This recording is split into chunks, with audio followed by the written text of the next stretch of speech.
গণশিল্পী ৰাজীৱ শদিয়াৰ মৃত্যু আৰু বিশিষ্ট সাহিত্যিক অনুৰাধা শৰ্মা পূজাৰীৰ বাইদেউৰ এটা লেখা। মানুহৰ মৃত্যুৰ পিছত প্ৰশংসাৰে উপচাই দিয়া বিষয়টো মাছ বা মাংস খাই মাছটো বৰ ভাল আছিল, মাংসখিনি ভাল আছিল বুলি কোৱাৰ সমতুল্য। মাছটোৱে জীৱিত কালত যিহেতুকে নাজানিছিল কিমান দামত বিক্ৰী হ'ব, মানুহে খাই প্ৰশংসা কিমান কৰিব। জীৱিত অৱস্থাত মাছ বা পঠা ছাগলীয়ে নাজানে যে মানুহৰ সমাজত তাৰ মূল্য বা কদৰ আছে। সমাজ মানে আজিকালি মুখ্যভাৱে সামাজিক মাধ্যম বুলি ভবা হয়, নতুবা টিভি খুলিলে দেখা দৃশ্যবোৰ আৰু বাতৰিবোৰ বুলি ভবা হয়। সমাজৰ আদালত হৈ পৰা এই মাধ্যমবোৰৰ সঁচা মিছা খবৰবোৰকে মানুহে ধাৰণা কৰি লয়। এই বৃহত্তৰ প্ৰযুক্তি নিৰ্ভৰ সমাজখনৰ বাহিৰেও আৰু এখন সমাজ থাকে, যিখন সমাজ সহজে বাছ বা ৰেল গাড়ীয়ে ঢুকি নাপায়, যিখন সমাজৰ পৰা ভিডিঅ' ৰীল আপলোড কৰা হৈ নাথাকে। সেই সমাজৰ মানুহে নকল পৃথিৱীখন সন্ধান কৰাৰ অৱকাশ নাপায়। তেনে এখন সমাজৰ পৰা এজন শিল্পীয়ে অসাধাৰণ কণ্ঠৰে গান গাইছিল, জাতিৰ বাবে, মানুহৰ বাবে গীত লিখিছিল। এই গীতবোৰত চেনিমাইৰ কথা, কাৰোবাৰ জীয়েক পলাই যোৱা, তপিনা ডাঙৰ সৰুৰ দৰে ভাইৰেল শব্দ বা স্থূল ৰসবোধ নাছিল। আছিল সামাজিক ৰাজনৈতিক সচেতনতা, ব্যংগ আৰু কলা সংস্কৃতিৰ প্ৰতি নিষ্ঠা। ৰাজীৱ শদিয়া নামৰ শিল্পীজনৰ মৃতদেহ লৈ হোৱা শোভাযাত্ৰা আৰু হেজাৰ হেজাৰ মানুহৰ উচুপনিত বিলীন হোৱা শ্মশানৰ দৃশ্যবোৰ এতিয়া ভাইৰেল হৈছে। ভাইৰেল সামাজিক মাধ্যমে কঢ়িয়াই অনা এক ইচ্ছাকৃত মানসিক ৰোগ। ৰাজীৱ শদিয়াৰ গীতবোৰ শিল্পীজনৰ জীৱিত কালত ভাইৰেল নহ'ল। ভাইৰেল হয় কোনো শিল্পীৰ অনুষ্ঠানত চকী ভাঙিলে, ভাইৰেল হয় কোনো গায়ক গায়িকাই অস্বাভাৱিক আচৰণ কৰিলে। এই শিল্পীজন দুখীয়া আছিল বাবে গান গাবলৈ আমন্ত্ৰণ কৰা কমিটিয়ে দিয়া চেক প্ৰায় বাউন্স হৈছিল। বাউন্স চেক লৈ থানা কাছাৰী কৰাৰ বাবে আৰ্থিক আৰু মানসিক বল দুয়োটাই নাছিল শিল্পীজনৰ। জীৱন সংগ্ৰামৰ মাজেৰে গীত গাব পৰা শিল্পীজনে সমাজখন হাড়ে হাড়ে চিনিছিল। এই শিল্পীজনে ভাল গান গাই প্ৰাপ্য মাননি নাপাইছিল।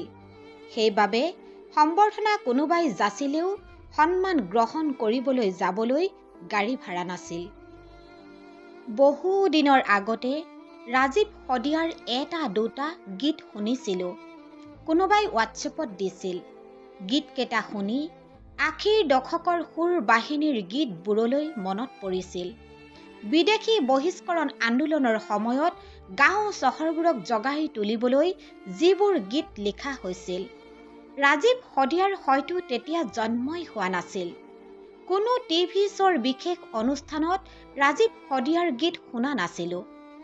মাঘ বিহু, বহাগ বিহু, ফাকুৱা, দীপান্বিতা, বিশ্বকৰ্মা পূজা, ইংৰাজী নতুন বছৰ আদি 12 মাহৰ 16টা পাৰ্বণত জাক জাক শিল্পীৰ গীতৰ সমাৰোহ পৰ্টেল চেনেল যোগে প্ৰচাৰিত অহৰহ হৈ থাকে। ৰাজীৱ শদিয়াৰ গীতবোৰ সেই মঞ্চবোৰতো শুনা নাছিলোঁ। শুনিলোঁ তেওঁৰ মৃত্যুৰ পিছত। সামাজিক মাধ্যম উঠি পৰি লাগিল যেতিয়া গীতবোৰ প্ৰচাৰৰ বাবে। জীৱিত কালত ৰাজীৱ শদিয়াৰ আত্মপ্ৰচাৰ ভূমিকা দুৰ্বল আছিল। আজিকালি নিৰ্লজ্জভাৱে আত্মপ্ৰচাৰ যিয়ে কৰিব পাৰে বা আনৰ হতুৱাই কৰোৱাব পাৰে তেওঁৰে যুগ। এইজন শিল্পী সেই ক্ষেত্ৰত বিফল আছিল। তেনেই কম বয়সীয়া শিল্পীজনৰ শৰীৰত অসুখে বাহ লৈছিল, কিন্তু সুধিবলৈ কোনো স্তাৱক নাছিল, সহায় কৰোতাও নাছিল। তেওঁ যিখন সমাজত গীত গাইছিল, যাৰ বাবে গাইছিল, সেই সমাজখনৰ মানুহবোৰো আছিল দুৰ্বল। জীৱিত কালত পৰিহাৰ কৰা শিল্পীজনৰ অন্তিম যাত্ৰাৰ হেজাৰ হেজাৰ মানুহৰ সমদলৰ দৃশ্য সামাজিক মাধ্যমে পৰিহাৰ কৰিব নোৱাৰিলে। সমদলত যোগ দিয়া মৌন মানুহবোৰ আছিল সবল সমাজখনে ঢুকি নোপোৱা সমাজৰ মানুহ। কোনোবা হয়তো খেতিয়ক, কোনোবা মাছমৰীয়া। এওঁলোকক ৰাজীৱ শদিয়াৰ গীতে নিশ্চয় জগাই তুলিছিল। শিল্পীজনে এই মানুহবোৰৰ বুকুত ঘৰ সাজিছিল। তেওঁলোকে সেয়ে শিল্পীজনৰ শূন্যতা অনুভৱ কৰিছিল। ৰাজীৱ শদিয়াৰ মৃত্যুৱে প্ৰমাণ কৰা বিপুল জনপ্ৰিয়তা জীৱিত কালত প্ৰচাৰ মাধ্যমবোৰে কিয় নেদেখিলে?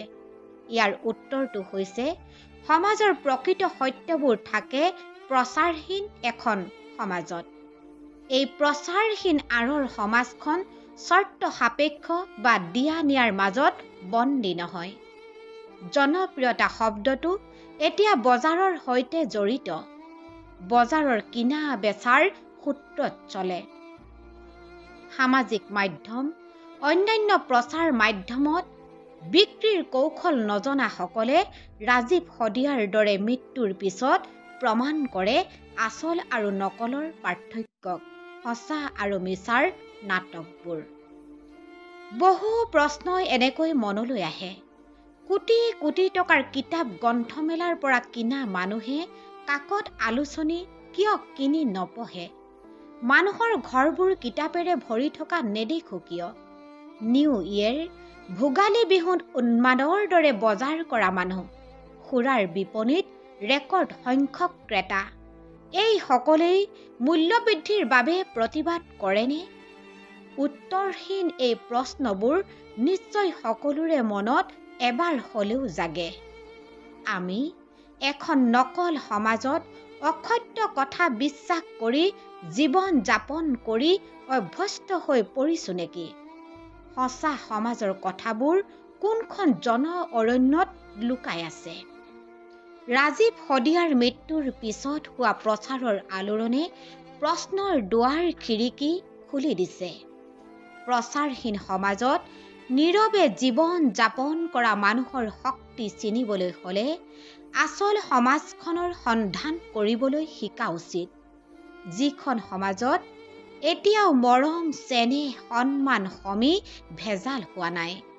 যিখন সমাজে এতিয়াও মানুহ চিনি পায় প্ৰচাৰ অবিহনে।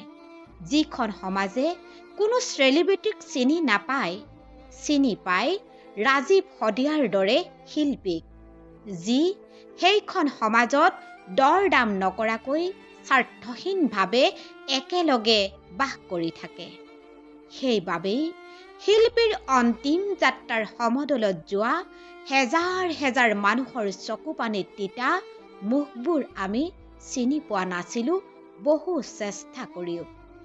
প্ৰচাৰৰ পোহৰত জিলিকি নথকা সমদলৰ মানুহখিনি আছিল সঁচা শিল্পীক ভাল পোৱা মানুহ। ধন্যবাদ।